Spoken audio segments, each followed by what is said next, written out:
Jurgita Urbelienė, Airijos aukštesnio lygio kalbų agentūros lietuvių kalbos plėtros pareigūnė, lietuvių kalbos mokytoja. 2020 m.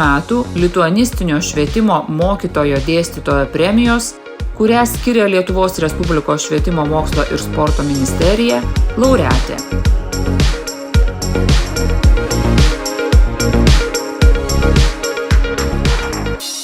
Labą dieną, Jurgita.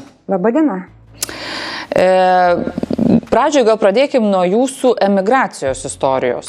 Kokie jie yra, jeigu taip trumpai? Jei trumpai, tai ko gero būtų ne viena tokia istorija, tai buvo meilės. Esu meilės emigrantė. Taip, mūsų šeima, iš tiesų lietuvių šeima, esame abu lietuviai, tiek, kad vyro niekaip negalėjau prikalbinti grįžti į Lietuvą. Tai išvykot pati? Išvykau pati, teko užsibūti ir netrumpą laiką užsibūti, kaip jau suprantame, iš mano biografinių faktų. Bet kiek metų jūs pragyvenote Airijoje? Apie 10. Apie 10 metų. Apie 10 metų, taip. Ir čia toks pokytis rimtas, vis tiek turi, kaip sakyt, pasiruošti kitoje šalyje gyventi, įsilieti kažkaip į tos šalies gyvenimą, prisitaikyti, pripratinti save prie naujų sąlygų. Buvo iššūkių? Be abejo, kad buvo. Pirmiausia, kai tu išvyksti vienas, tai yra kitaip. Bet aš jau keliavau su vaikais. Tai man kaip mamai buvo dar daugiau tų iššūkių. Aš jau negalvojau apie save, kaip man bus, bet aš galvojau apie vaikus. Vis dėlto adaptacija, integracija, ar patiks, ar tiks, ar ne, ar neklystu. Buvo ir toks klausimas. Buvo ir toks klausimas, taip.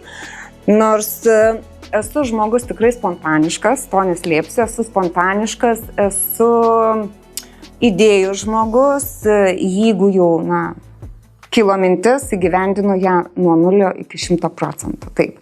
Tai buvo tų minčių, taip. Bet ko gero tai buvo sunkiausia porą metų, kadangi, mano epicentris buvo vaikai. Ir buvau ta, kuri padėjo ir su anglų kalba, ją suprasti, ją pramokti dar giliau, nes, kaip suprantate, vaikas įkrenta į tą jau dominuojančios kitos kalbos vandenyną, ir privalo išplaukti kažkokiu būdu. Taip. Bet privalo. Ar buvo lengva? Ne. Ir puikiai pamenu savo vaikų žodžius po pirmų mokslo metų. Tai mano sūnus baigė 1 klasę, dukra tuomet baigė 5 klasę.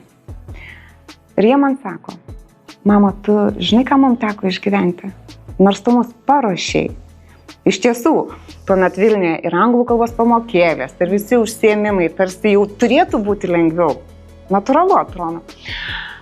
O jie sako, tu ateini į klasę ir tu nesupranti, ką tu praktiškai sako mokytojas. Ir visi dalykai, ką tu turi suprasti, ir matematikoje, ir istorijoje, ir taip toliau, viskas eina anglų kalba. Ir dar su akcentu tam tikru. Ir dar su akcentu, taip. Tai reikia pripažinti. Tai pirmiausia buvo vaikai, žinokite. Vėliau taip buvo mano savirealizacija, ko man labai trūko tuo metu. Tikrai labai trūko, bet aš žinojau, kad, niekas nesitęsia amžinai ir tai praeis. Bet jūsų savirealizacija yra lietuvių kalba. Ir taip ir tai ir buvo. Lietuvių filologija. Taip. Turiu omeny, jūs tą esat baigusi ir kada jūs supratot, kad ir ten galite būti lietuvių kalbos mokytoja? Pirmiausia, tai, ką aš atradau lietuvių bendruomenę. Ir kas mane labai žavėjo ir po šiai dienai žavi, ir aš dažnai keliu savo klausimą, nejaugi tik tai emigracijoje išvykę lietuviai sugeba susiburti. Kodėlgi mes, būdami čia Lietuvoje, esame tokie priešiški vienas kitam, ar ne? Trūksta tolerancijos, tos bendravimo kultūros, ar ne? Bet kuomet mes svetur esame, tai iš tiesų esame kaip vienas kumštis. Reikia pagalbos, prašau. Tikrai vieni kitiem labai gelbėjom. Ir tuo metu man dabar bijau tikrai sumeluoti kas, bet man pasiūlė ateiti į 4 vėjų mokyklą. Tai va čia buvo mano kaip pedagogės kelio pradžia, kaip lituanistės. Būtent Airijoje, būtent 4 vėjuose. Bet kaip minėjau, kad esu žmogus, kuri turi idėjų, kuri yra spontaniška, kuriai, tarkim, pasiūlydavo kažkokią idėją ir aš niekada nesakydavau, žinai, pagalvosiu, gerai darom. Ir tik vėliau galvoju, o kokią velnio man tikrai reikėjo. Bet einu ir darau, nes negaliu kitaip. Esu žmogus, kuriam monotoniškas gyvenimas, ko gero, yra nuobodus. Man reikia išeiti iš tos komforto zonos, kad sugebėčiau įvertinti tai, ką turėjau, bet tuo pačiu aš augu, aš įgyju ir atsparumą, ir kitus dalykus, ar ne? Tai grįžtant prie tos minties, tai buvo 4 vėjų mokykla, ir vėliau aš pati pajutau, kad man tarsi kažko stinga. Man stinga. Ir tuomet jei neklystu, būtent Lietuvos ambasados Airijoje puslapyje pamačiau kvietimą dalyvauti konkurse užsienio kalbų agentūros Post Primary Language Island mokytojos pozicijai atrankoje. Ar dvejojau? Tikrai ne. Parašiau dokumentus, išsiunčiau. Ir kaip šiandien dienai puikiai prisimenu savo vyro žodžius. Bet ar tu pajėgsi? Ar tu supranti, kur tu eini? Bet suprantate, aš buvau tiek užsidegusi, man tiek reikėjo kažko naujo, man jau reikėjo naujo iššūkio. Ir man pavyko. Dar aš visgi noriu šiek tiek grįžti prie to, kas yra jūsų ta pagrindinė profesija, ar ne? Lietuvių filologija, lietuvių kalba, prie lietuvių kalbos reikšmės emigracijoje. Jūs išvykot su vaikais, gimusiais, suprantu, bet yragi tikrai nemaža dalis šeimų, kur vaikai gimsta ten jau vietoje, ar ne? Ir taip tėvai leidžia į mokyklėlės lietuvių kalbos, kurios įgauna tam tikrą reikšmę. Jos ne tik, kad moko kalbos, bet jos turi tą vaiką supažindinti su jo tapatybės šalimi. Kaip jūsų manymu perduoti vaikui tą tėvynės, su kuria, ko gero gyvenant kitoj šaly, mažėja tų sąsajų, istoriją, reikšmę, vaidmenį, tapatybės formavimąsi? Kokia yra kalbos reikšmė šitam procese? Kaip jūs pasakytumėte?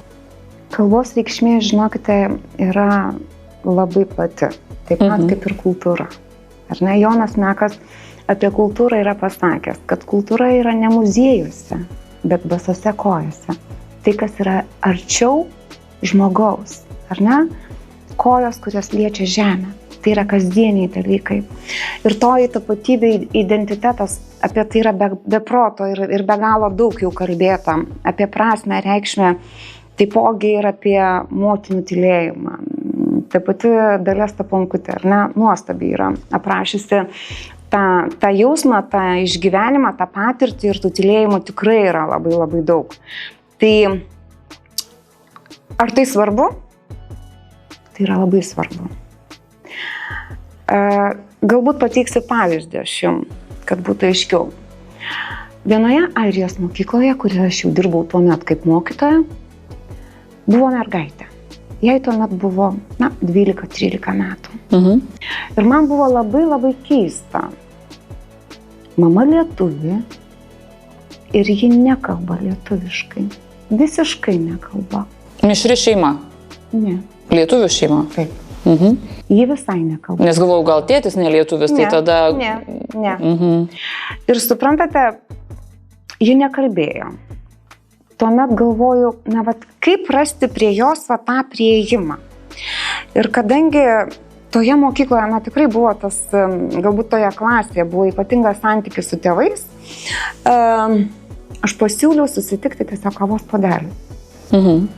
Šiaip, už mokyklos teritorijos, nedarbo dieną ir mes įsikalbėjome būtent su ta mama. Tai vat, ką reiškia tos patirtis?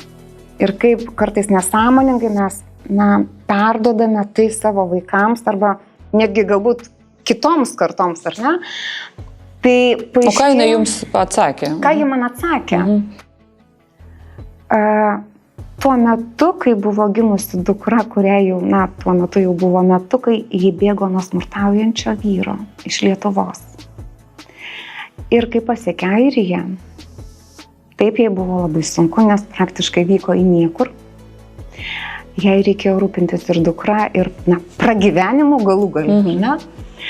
Tai ji išsižadėjo. Ji išsižadėjo tos kalbos tuo metu. Ir natūralu, kad mergaitė tiesiog net negirdėdavo tos kalbos namuose. Jinai ir pati nekalbėjo tą kalbą? Su dukra ne. Su dukra nekalbėjo tą kalbą. Jai skausminga buvo tiesiog. Skausminga, taip. Nu čia jau tokie net psichologiniai tam tikri momentai. Taip. Bet vėliau, į ką noriu atkreipti dėmesį. Mergaitė tikrai nuosekliai lankė visas, buvo labai pažangi, ji lankė visas pamokas. Suprantu, kad su mamos pagalba, taip, jie atlikdavo užduotis. Kad su mamos pagalba tikrai nepykau, todėl, kad tai yra bendradarbiavimas. Tėvų santykis, tėvų ryšys, tėvų paskatinimas, tai yra labai svarbu. Kas gali daugiau negu tėvai? Jeigu tavim netiki pasaulis, tebūnie tavim netiki nors vienas žmogus. Ir tai yra daug. Bet mergaitė, žinokite, tuo metu pamokoje, jie viską suprasdavo, pasirodo, ir ji piešdavo. Ji savo atsakymus, arba tą patį elementarų, sakykime, rašinėlį, jinai išpiešdavo. Tai buvo meno kūriniai, žinokite, pas ją. Vėliau ji pradėjo kalbėti. Lietuviškai? Lietuviškai. Fantastika. Bet tam prireikė poros metų. 2 metai tylos. 2 metai tylos. Tai vat, ko gero, ir mokytojo santykis, ir tas supratimas turi būti. Ir mamos pastangos gal šitoj vietoje, ar ne? Taip. Ir ko gero, ji matė, aplamai, tos mokyklos vaikai matė tokį, tikrai labai gražų pavyzdį, iš savo tėvų. Todėl, kad tėvai buvo be proto, be galo bendruomeniški žmonės. Tai tarkim, ta pati kūčių vakaronė, tai buvo organizuojama kartu su tėvais. Tam projektui finansavimo tikrai jokio nebuvo. Tai kas ką turėjo? Kas turėjo plėdą, kas turėjo dar kažką? Mes patys darėme po pamokų ir dekoracijas, ir aprangą ruošėme, žodžiu, viską patys.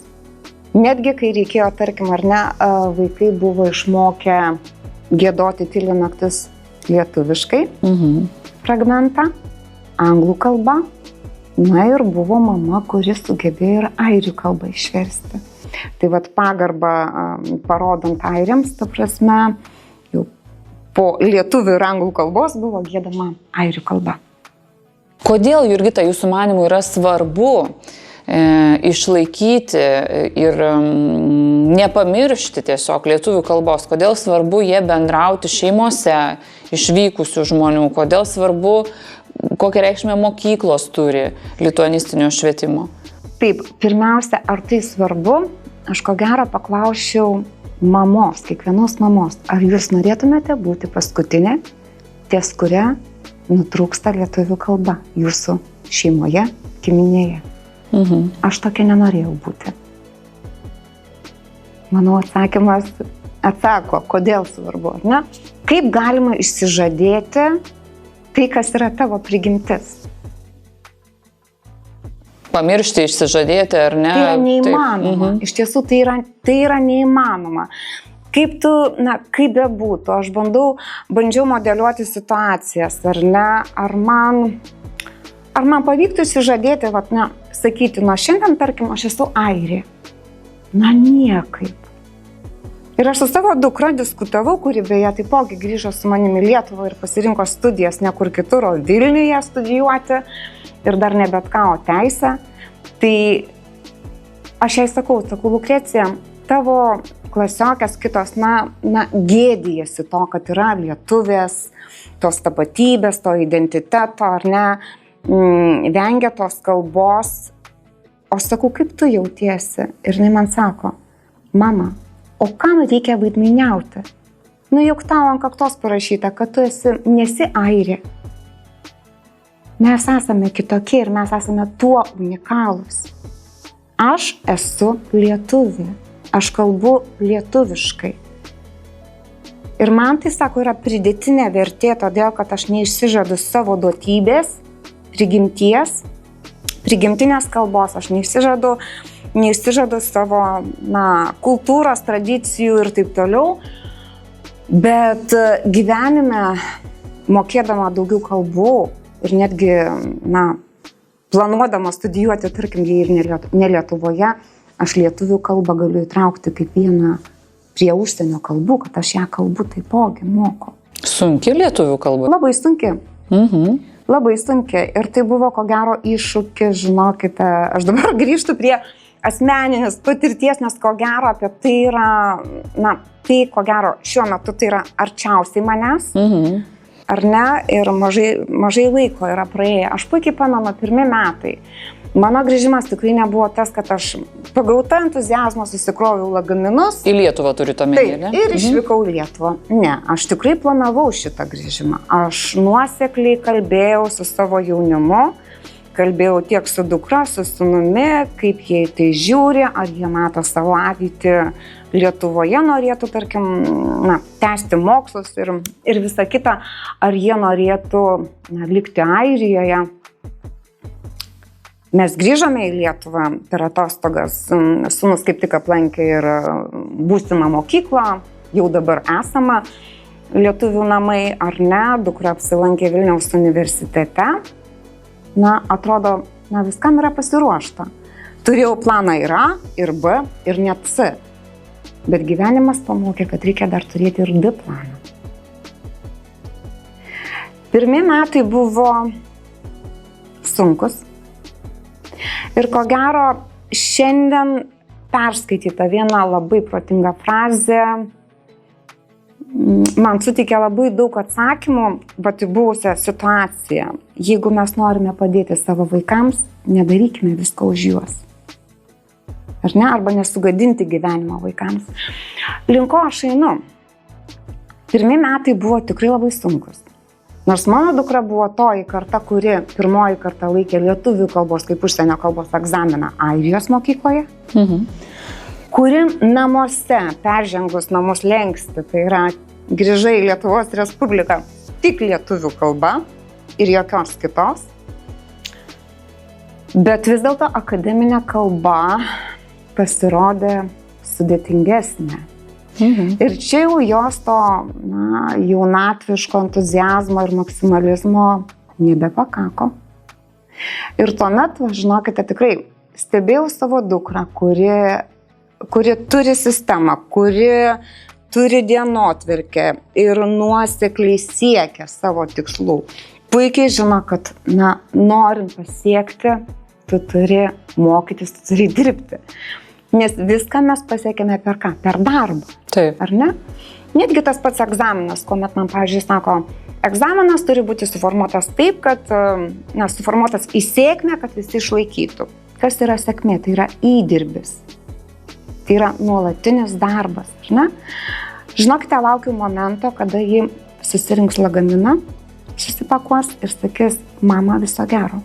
Atgal į Airiją. Aš taip galvoju, kad bus. Nes tikrai patyrė ir kai kurių nelabai gražių niuansų dėl tarties, sakykime, ar ne, dėl garsų artikuliacijos ir teko tikrai sėdėti ir bandyti kalbėti, kodėl kai kurių dėstytojų vienoks ar kitoks bendravimo, sakykime, tas tipas, kodėl mentalitetas yra kitoks nei Airijos mokytojų ir dėstytojų. Bet skausmingai, labai skausmingai, bet jie liko Lietuvoje. Jie liko Lietuvoje. Čia labai jūsų tas pasakojimas svarbus, nes čia yra kalba apie dvikalbius vaikus, kurie grįž į Lietuvą ir reikia suvokti, kad jie yra dvikalbiai. Taip, jie gal ir ne kitokie, gal čia tas toks netinkamas žodis. Jo, bet jie supranta. Jie tiesiog kitaip pasiruošę. Taip, aš noriu pasakyti, kad dvikalbio vaiko žodynas, jis tikrai bus kitoks nei vienkalbio vaiko. Na, kad ir kaip tu besistengtum, bet taip dėja yra. Ir kuomet bando lyginti, tarkim, ar mokyklose, ar universitetuose, sakinių konstrukcija ir ta pati toji taipogi bus, šiek tiek kitokia. Taip, tai yra skausminga. Tai yra skausminga. Ar kartočiau tą pačią istoriją? Taip. Nė karto nepasigailėjau, kad grįžau, žinokite. O vaikai jūsų Lietuvoje gyvendami, kaip jie šiandieną jaučiasi? Aš manau puikiai. Tikrai puikiai, žinokite. Buvo galimybės, bet nei karto neišreiškė tokio noro. Jūsų sūnus domisi politika? Taip, jis domisi ir politika, ir diplomatija, ir domisi, žinokite, ir pilotavimo. Tai, ko gero, būsimų profesijų sąrašas yra gan platus, nors save pirmiausia mato piloto poziciją, norėtų matyti. Bet kai mes su jumis kalbamės, tai jis yra išvakarėse svarbaus renginio Seime, kas irgi yra apie mus, apie Lietuvą, apie istoriją. Jaunas žmogus, kuris didžiąją dalį savo gyvenimo praleidęs kitoj šaly, štai demokratijos, kaip jūs ten... Demokratijos konkurso finalas. Štai pakliuvo. Aš to, žinokite, tikrai pabūsiu ta mama, kuri gyrėsi šį kartą, bet to aš labai didžiuojasi. Aš tikrai didžiuojasi, kad jam pavyko. Dar į ką norėčiau atkreipti dėmesį, kas, jeigu jau kalbame apie vaikus grįžtančius ir kurie dar grįž, ar ne, tai vėlgi mano asmeninė patirtis kaip mamos. Aš galvojau, kaip man padėti savo Lukrecijai tuo metu. Ir tarsi pats likimas pirštelis saktelėjimo, atsiuntė žinutę. Jis studijavo pirmame kurse ir kadangi aš puikiai žinau, kad jie tikrai su visais iššūkiais susitvarkys. Tikrai susitvarkys. Įgys stuburą, įgys imunitetą stresiniams situacijoms. Na ir kągi mes pamatėme, ogi buvo skelbiamas konkursas. Tai buvo, žodžiu, Harvardo teisės akademija kvietė iš viso pasaulio 200 studentų ar neteikti tas apeliacijas, žodžiu, siųsti dokumentus ir bus atrinkta 200 studentų, kurie galės nuotoliu prisijungti, žodžiu, ir studijuoti Amerikos autorių teisę. Ir mano dukra pateko. Šiandien dienai aš pasakyčiau, vaikas kiekvienas yra labai individualus. Vieną mes galime įmesti į tą kalbos baseiną, vandenyną ir jis išplauks. Tikrai išplauks. Jį turės palaikymą šalia, išplauks. Bet yra tokių, sakykime, jaunuolių, kuriems reikia tų dviejų kalbų, kad būtų balansas. Kad jiem patiems būtų aiškiau tiesiog. Taip. Tai vat mano dukra buvo iš tų jaunuolių, kuriai reikėjo ir anglų, ir lietuvių kalbos. Jie jos tarsi, ilgėjosi, ar ne? Tai va, žinokite, tai jį pateko, jis sėkmingai mokėsi, taip, buvo sunku, nes po pagrindinių studijų grįžus, 9:30 vakare iki 1 nakties, jinai studijuoja Harvarde, bet turime taipogi sertifikatą. Pavyko. Sveikinu. Ir dar jūs sveikinu, nes jūs esate laureatė lituanistinio mokytojo dėstytojo premijos, kurią gavote, kuri yra teikiama Lietuvos Respublikos vyriausybės tarp 8 laureatų. Ką jums reiškia šitas įvertinimas? Tai man yra labai daug. Iš tiesų tai yra be galo svarbu, nes ko gero mes nerasime nei vienos profesijos atstovo, kuriam, nebūtų svarbu įvertinimas, ar ne? Kiekvienam žmogui svarbu būti pastebėtam, jausti, kad tu rūpi. Tai yra be galo daug. Bet tuo pačiu, taip, tai buvo džiaugsmas 5 minutės. Ir vėliau tu supranti, kad rytoj viskas pasikeis. Bet dabar jau didelė našta, didelė atsakomybė gula ant tavo pečių. Nes tu tarsi ir esi tas, pavyzdys, sakykime, ar ne? Tai tuo pačiu tave jau net ne kaip mokytoja ar lietuvių kalbos pareigūnai pareigoja, bet netgi tu savo priskiri, tokią nominaciją, sakykime, kaip ambasadorė kalbos. Ir nesvarbu, kad mano karjera, sakykime, kad aš savo karjerą nutraukiau Airijoje, man ir šiandien, žinokite, rūpi ir man skauda. Man skauda dėl tų, kurie grįžo, kurių galbūt istorijos netokios sėkmingos, ar ne? Nes po šiai dienai aš taipogi bendrauju su tėvais, kurie grįžo, kurie susiduria su tikrai dideliais iššūkiais ir kartais pateikia tokius klausimus, į kuriuos aš neturiu atsakymų, nes tai yra švietimo politika. Ir negaliu niekaip įtakoti visą šitą, sakykime.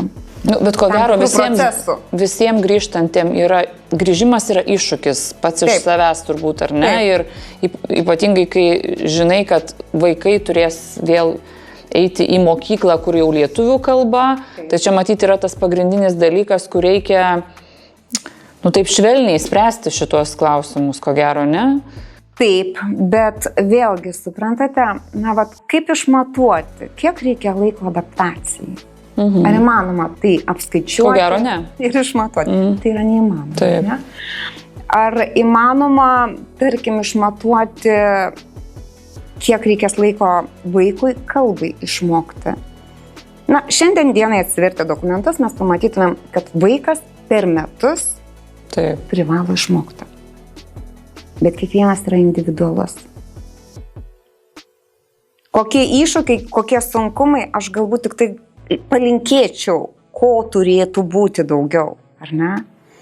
Ir tai ne tik mano kaip mamos, sakykime, tas matymas, bet ir tėvų, kurie yra grįžę, kurie siunčia man klausimus su savo rūpesčiais ir panašiai. Taip, ko gero dokumentuose viskas labai gražiai atrodo ir skamba, bet klausimas, kiek to turime praktikoje, ar ne? Tai iš tiesų turėtų būti ir psichologų daugiau. Turėtų būti ir logopedų, nes tiem vaikam natūralu, kad reikia logopedo pagalbos. Tiem vaikam, tarkim, netgi reikėtų elementarus klausimas, vakar skambutis buvo. Kodėl mokytojas moka kalbėti rusų kalbą? Ir rusakalbiam sugeba rusų kalbą paaiškinti, o mano vaikas anglakalbis. Aš suprantu, kad tokio pasiūlymo teikti, kad mokytojai mokėtų anglų kalbą, negalime. Bet tai būtų siekiamybė. Pamąstymui jūsų mintis labai geros. Ačiū Jums, Jurgita. Tai buvo Jurgita Urbelienė, lietuvių kalbos mokytoja, kuri nominuota ir apdovanota lituanistinio švietimo premija. Ačiū Jums. Ačiū Jums. Linkiu sėkmės. Dėkui.